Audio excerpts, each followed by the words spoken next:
Welcome to Streams of Light. We're studying the Word of God. So, we are looking at common questions regarding the God we worship. This is question number 7, and it's coming from Matthew 12, verse 31 and 32. Matthew 31 reads, "Wherefore I say unto you, all manner of sin and blasphemy shall be forgiven unto men, but the blasphemy against the Holy Ghost shall not be forgiven unto men." Verse 32. "And whosoever speaks a word against the Son of Man, it shall be forgiven him. But whosoever speaks against the Holy Ghost, it shall not be forgiven him, neither in this world, neither in the world to come." So, this is a very interesting text. And most people have actually used this to show that, hey, whoever speaks a word against the Holy Ghost is pretty much anyone who is against the doctrine of the Trinity, right? So if you're against the doctrine of the Trinity, you most likely be given this verse and text to say, hey, you don't have to say a word against the Holy Ghost, because if you do that, you will actually be committing blasphemy and you'll never be forgiven. So I've met actually many people who actually block me, right? They no longer want to do anything with me. I'm a total enemy to them. When we meet in the streets, they don't even want to talk to me. They'll act like I'm an enemy, right? It's quite sad because misunderstandings do that. And as a Christian, I would say that no matter what the other person believes, we're supposed to love everyone equally, right? We're supposed to treat everyone with the same dignity that Christ and God have treated us with. But you find people actually become very emotional on this one. So, what is this actually meaning? Right? If it's true that if you go against the Trinity, then you are actually committing blasphemy against the Spirit, then let us just look at it. If that is to be true, then it means if you speak against the Father, well, He'll forgive you. If you speak against the Son, it's forgiven. But if you speak against the Spirit, you are not forgiven. What does that make up the Spirit to be? It makes Him to be someone very angry, someone very harsh, to the point whereby you not be forgiven. I mean, what hope is there? And is this really the comforter that Christ would give? Another one, is it really how Christ was when He was on earth? So this one really distorts the character of who God is, right? As we have been looking at. Okay, so let us look, what does it mean? What was the context? So let's see. Matthew 12 verse 25. "And Jesus knew their thoughts and said unto them, Every kingdom divided against itself is brought to desolation. Every city or house divided against itself shall not stand." Matthew 12 verse 26 says, "And if Satan cast out Satan, he is divided against himself. How shall then his kingdom stand? And if I, by Beelzebub, cast out devils, by whom do your children cast them out? Therefore they shall be your judge." Matthew 12:28 it says, "But if I cast out devil by the Spirit of God, then the kingdom of God is come unto you." 29. "Or else how can one enter into a strong man's house and spoil his goods, except he first bind the strong man, and then he will spoil his goods?" 30. "He that is not with me is against me, and he that gathereth not with me scattereth abroad." 31. "Wherefore I say unto you, all manner of sin and blasphemy," and then it goes on to read what we have seen. So the context here was Jesus had been doing many miracles, but the Pharisees, as we shall see, they were against him. So, because the evidence was just overwhelming, they had to do something to quieten their conscience and also to cause as many as those who followed Christ astray. They had to brand him and say, whatever he did, it was being done by the power of demons. It was not from God. So by doing so, it meant that all the convicting power that the ministry of Christ had was completely destroyed. It was like they were watering their message, they were quenching the spirit, they were quenching their voice of conscience, their conviction. So by doing that, guess what? You cannot come to repentance. And if you don't come to repentance, you can never be forgiven. Actually, that's what the unpardonable sin is, the sin against the spirit. God will convict all of us, even you listening. If you are doing something and God is convicting you, it's better to leave it and repent and continue on being in His love, right? And if you have not given yourself to Christ and you're being convicted by it, it's best to come to Him. He's willing to take you. He's calling actually. But if you continue to resist the Spirit, guess what happens? You come to a point whereby you leave God out. You kick Him out of your life to the point whereby if you don't come to Him, guess what? That sin, right? That separation that is there will continue to be there. And what happens? Your sin can't be removed. And if your sin is not removed or forgiven, then you have committed the pardonable sin. So that pardonable sin isn't any particular sin or deed someone can do, right? The real issue there is going against God to the point whereby you will not come to Him. And if you're not coming to Him like the Pharisees, guess what? You have come to a place where you may commit the unpardonable sin. If that is, you die, right? Or you come to a place whereby you can't come to Him and you lock Him out and you are so staunch in that position, then that is where you are close to committing the pardonable sin, because once you die, there is no more choice there. Your case is closed. So this was the issue. So let us just look. Is it true? Notice, how do men resist the Spirit? Matthew 9 verse 33 says, "And when the devil was cast out, and the dumb spake, and the multitudes marveled, saying, It was never so seen in Israel.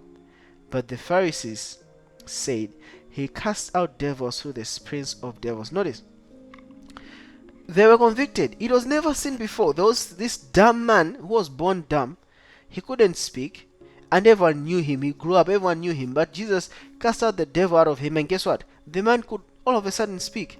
And guess what the Pharisees had to say?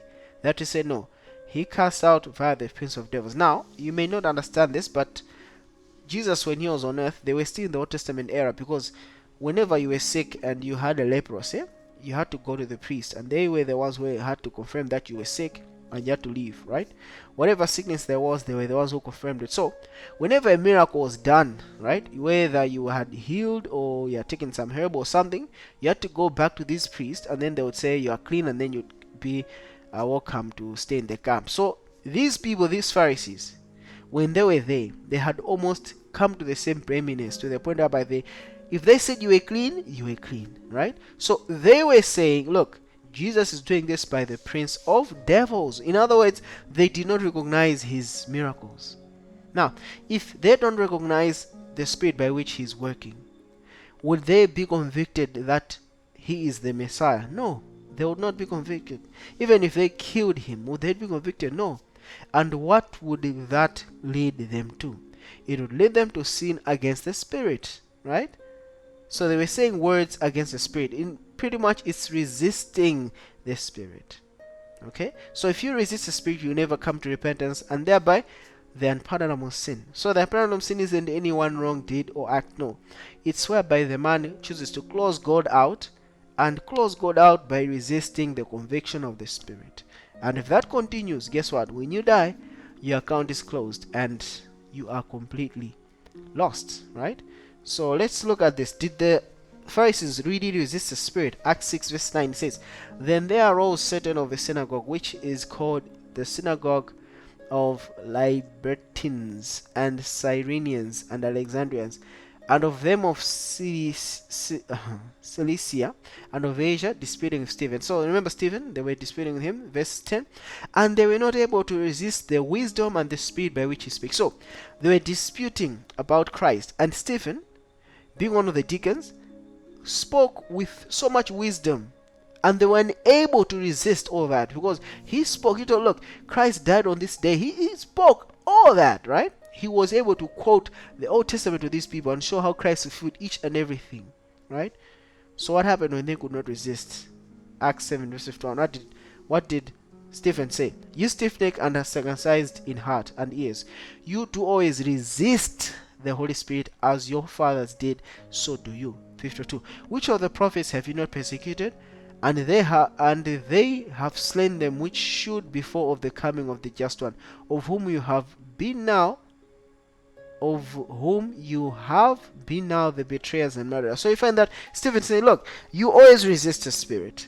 You always you have always persecuted those prophets who also spoke of His coming. As your fathers did, so do you. So you are resisting. Meaning to say, what does it mean to resist? To deny. right? So they were denying that Jesus was Son of God. They persecuted his followers. So Stephen called them out and said, you are stiff-necked, you always resist the Spirit, right? So what is the danger of resisting the Spirit? The reception of the Spirit and redemption. There's a great connection. Ephesians 1:13, it says, in him you also trusted, after you that you heard the word of truth, the gospel of your salvation, in whom also after that you believed, you were sealed with that Holy Spirit of promise. Remember, we said when man is converted, what happens? His nature is changed. The Spirit of man and the Spirit of God are joined. He that is joined unto the Lord is one spirit with him. That's 1 Corinthians 6 verse 17. So we find that if you deny this invitation, what happens? You can't be sealed for redemption. So the Spirit of God is one that seals you for redemption. It is the seal of promise. And if you can't have that, then you can't have salvation, right?